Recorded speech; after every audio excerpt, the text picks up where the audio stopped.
Hey guys, it's Maxie here and welcome to a new TEW2020 video. Join us here, a brand new year, 2025 in game, as we head towards our 4th edition of AEW Beach Break. The stories going in this one, like normally obviously I'd normally target the big perfect matchup, but I feel here we aren't going to get a 100 rated matchup, both guys in the main event.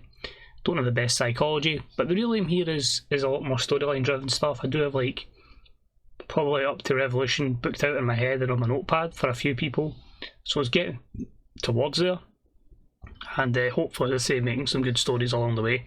Obviously a lot of the storylines we book off stream and off video, I'll guide you through what we need to go through.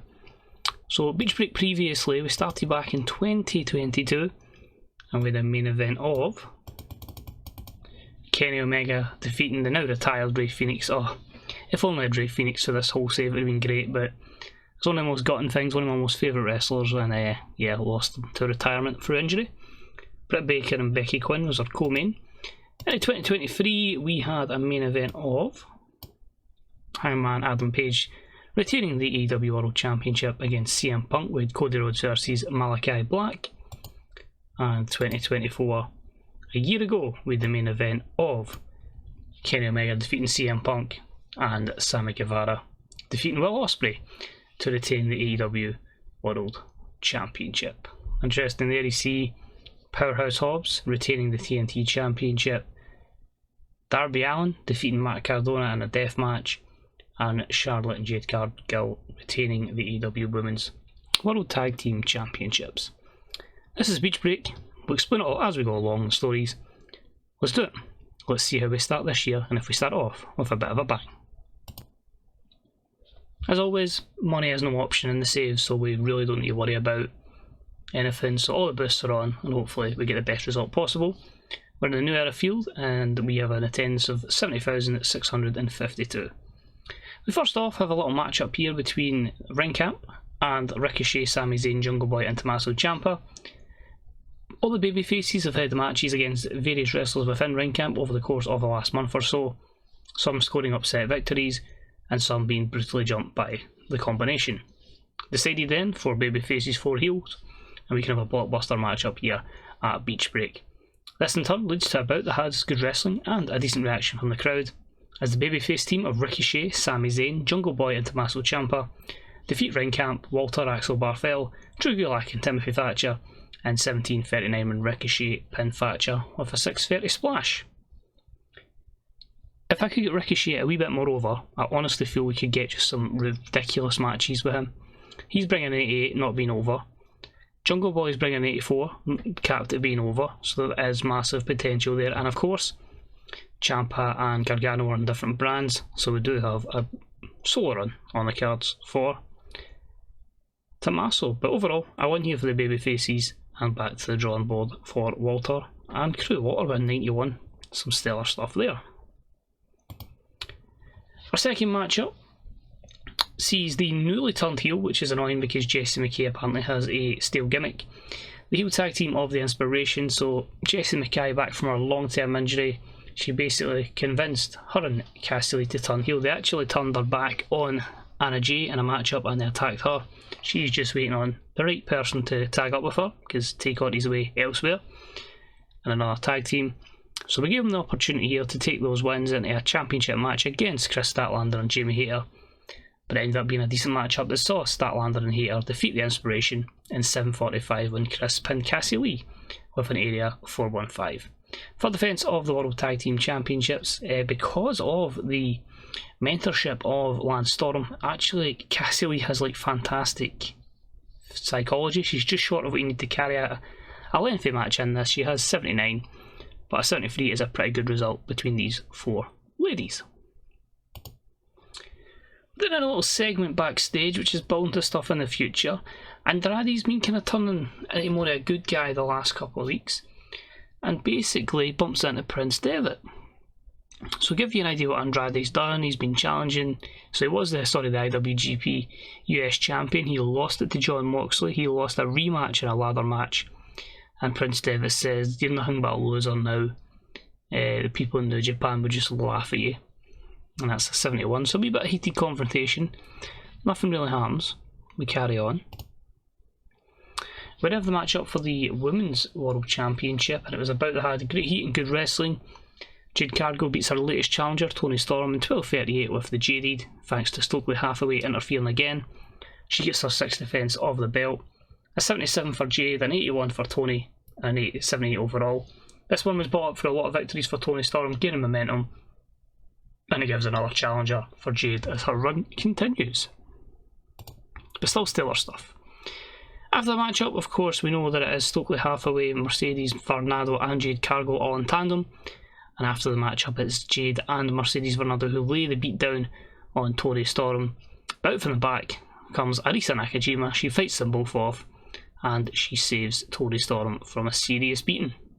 What that leads to?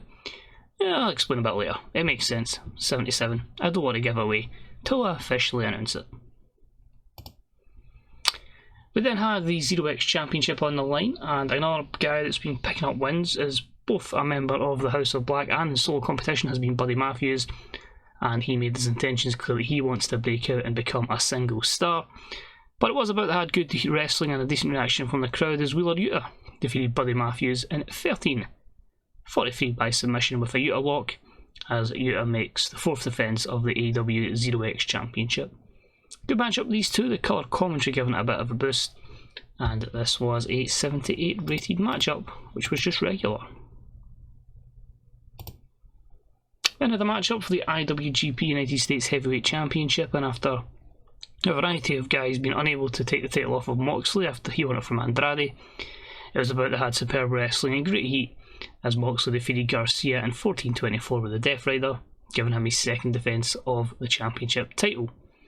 Two good performances here, a 79 rated matchup overall, which of course will have a negative penalty because of the lack of psychology. Moxley's just a wee bit off, and I don't think I can get him to get across the line, but a good matchup regardless. It'll help Garcia's development, and yeah, Moxley remains champion.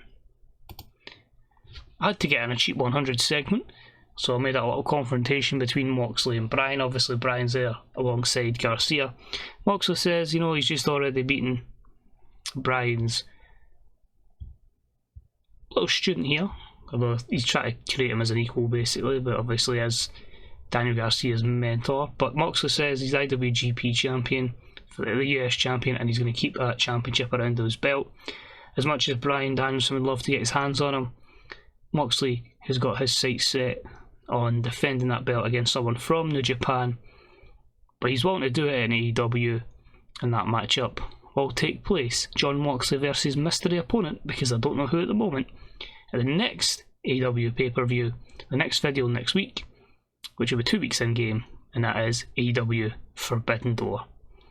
So obviously the last time we done it, New Japan got absolutely scalped as we tried to get all the overness onto their guys in Japan, but they're looking for revenge as we've changed it from the AEW to New Japan Super Show, which it was last time, and it will officially be called now the Forbidden Door, which ironically, as I'm recording this, was last night. So Moxley will be on that, and of course we will be looking at to confirm, because there won't be any episodes till then. It'll be the AEW Women's World Championship on the line in Japan, as Jade Cargill will defend against Arisa Nakajima.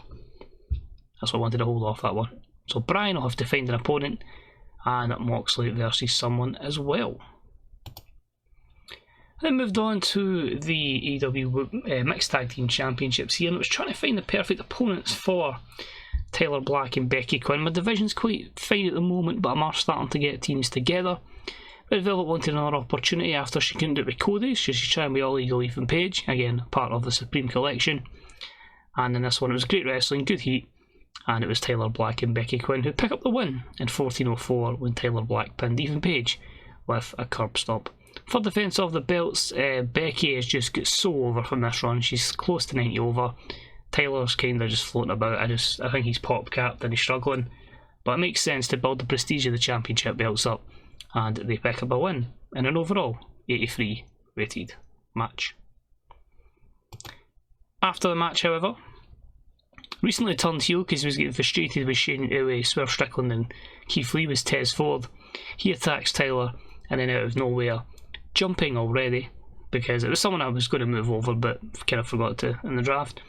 But BB Ford, Bianca Belair Ford, she jumps Becky, she turns heel, a 7-8 overall, and there's your feud going forward. The Fords versus Black and Quinn. So we'll handle that. 5 segments. Complete success. You notice there's a lot of beatdowns here. A lot of stuff's just setting up future stuff as well. I know pay-per-views are meant to be for payoffs, but as I say, this is actually me focusing more on stories than matches. And then, because of their little beef backstage earlier, Devitt creates a distraction, and then the other members of the Bullet Club, AEW, that's Bad Luck Fale and Crispy, have a 3-on-1 beatdown of Andrade El Idolo. So a 72 here, we handle the change. Andrade turns babyface. Little spoiler, big things planned for Andrade. Devitt has a bruised pectoral muscle, I think it is, so he's going to be able to wrestle, but will be heavily affected going forward, so we'll be cautious with him. We then had a matchup that's been built up for weeks and weeks and weeks after Io Shirai turned on Kairi Hojo, and these two have been at it back and forth week after week. Both of them have great momentum going into this one, and I decided about that. I had superb wrestling and good heat. I saw Kairi defeat Io Shirai in 14:03 with a surprise cradle, because I wanted it where Io would dominate most of the match, but Kairi would pick up the win. 14 minutes, an 80, an 88 played an 87, because I made this a steal the show. I wonder, if I just let them not steal the show and just do what they want to do, how high that matchup could have been, because Io Shirai's psychology would cover it. But great result here, and don't worry, this feud is going to go on. I want to try and have like 5 or 6 good feuds in the women's division, and this is going to be one of the major ones, not for a championship. And there we go, gets her heat back. Io Shirai just leathers her, she beats her down and stands tall. She's raging, and Kairi is sad. 82, Kairi came across well. We then had this is a superb matchup. The rating's not great, but it does lead up to a lot of things. So obviously at the tail end of last year, CM Punk and FTR was kind of had that alliance together. I was kind of a wee bit reluctant to dive them into stuff, but CM Punk was on a bit of an issue with Hangman. Hangman managed to recruit Adam Cole, because Adam Cole's babyface in this, so they were like, cool, yep, 3v2 with the 2 Adams.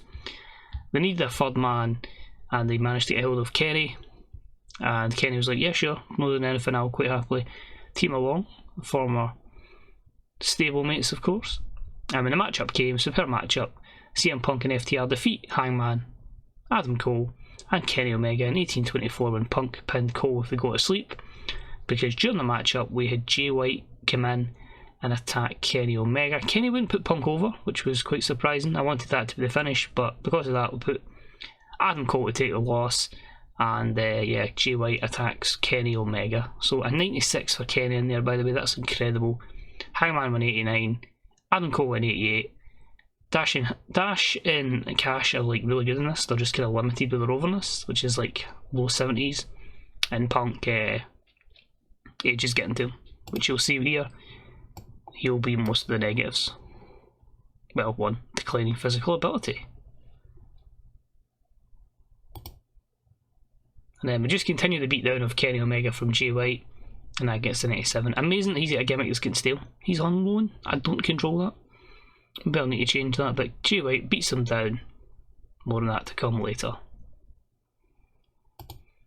We're going to have our co-main event of the evening, and it's #1 contenders for the AEW Tag Team Championships. It is, of course, Max Caster and Anthony Bones, and they cut a rap on Proud and Powerful. They do the whole verbal beatdown of them, and basically, New Era Field, the Acclaimed have arrived. I can't think of a rap, so sorry, no rap from me today, but yeah.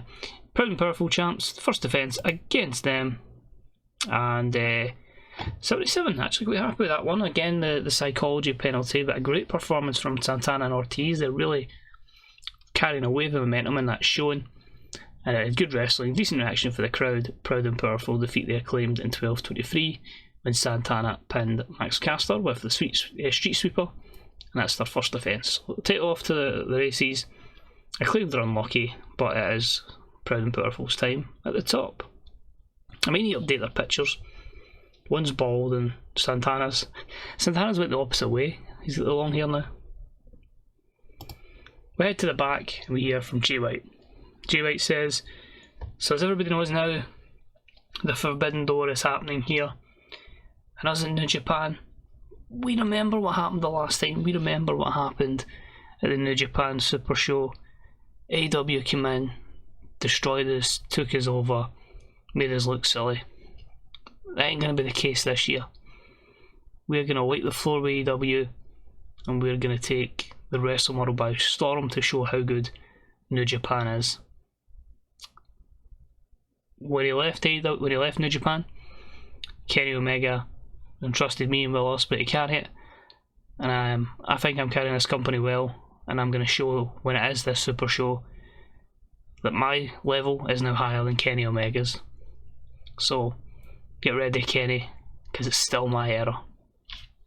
It's the best I could think of for a promo. But yeah, basically confirm we're going to have Jay White versus Kenny Omega at the Forbidden Door. So book in, confirm on the dot, Jay White versus Kenny Omega, Jade Cargill versus Arisa Nakajima, and Jon Moxley defending the IWGP US Championship. And that was an 82 promo. Which leads us to your main event of the evening. And they actually covered it with, maybe because of the length of time in the match, but they covered it with the psychology losses. That's their best match. They done a 79 last year, so I was a bit worried. But yeah, I wanted to push Darby. I wanted to give him his title opportunity, but the MJF reign will carry on for a wee bit longer. But it's about had fantastic heat and great wrestling as MJF defeated Darby Allin in 14:25 while using the ropes for leverage for defence of the belt. Simple, effective, good performances by both, and 83 overall. I wonder why MJF is only an 82 despite having spectacular overness. It could be the poor gimmick. But we end the show with a 93. That's been carried by that 100 segment. That's been carried by the boosts. I'd also say it's the first time in a while I've used a motivational speech, which did work out well. I wanted to try it again, so that may again have been a factor for the show being as high compared to the rating you see before us. So we'll finish up, we'll head to the main screen and see if there's anything there. One other thing, there may be some people missing from the Forbidden Door show. I am trying to get as many in as I can, but it is proving to be potentially difficult to get Okada in for the build. So it might be a case of just hoping, because they just won't take anybody that's in our level to Okada's level on loan for the 4 dates. So it might need to be a one and done, and I'll just need to hope that A, he's available, and two, that's fine, that he's gonna work. We'll find something to work with him. My issue is I'll need to check New Japan's schedule and make sure they don't have a show that day, which I probably should have done beforehand. Also a bit annoyed that I've just seen here we've lost all of our developmental talents. That's annoying. I thought our deal was okay. I don't know if MJF's going to wrestle on the show, because there's plenty of people who can wrestle others, and we'll see. I've got stuff written down in the document, but I don't think MJF will be in action, but time will tell. So Daniel Bryant has left us to go to NXT. Oh no, sorry, they didn't. It's a handshake deal. That's why I didn't offer him a contract. That's fine. He'll work for NXT and us, but obviously we'll blow their deal out the water. That's somebody that's out for a wee while there for WWE. Robert Stone is going to re-sign. Nakajima wins the GHC national title, but the one we're all here for. Fantastic reviews. Perfect. Contract wise, just a few new gens just extending their stay for a bit longer to develop. And that's more people that are extending deals, apart from Stu, who's coming in to basically be possibly a manager, still to be determined. Right, so I've got a couple of contracts to extend here. That should need to be Horiuchi, Troy, Endo, etc, etc. Kenta, we've had Kenta in for a while and I've not done anything with him, but we'll probably have him a match up on the Forbidden Door card and see where he goes for there. I'm not farting, I'm just moving, don't worry. So I'll fix him off stream. Main event deal's expiring, that's fine. As I say, we were going to go exclusively to the AEW Live Network. Buy rate's going to be 0, as we all know. Sean Dean got a new contract as well. And Drew Gulak says that Max Caster is a natural talker. But at 24.90, so 18 million viewers, people enjoyed the show, and overall, effective.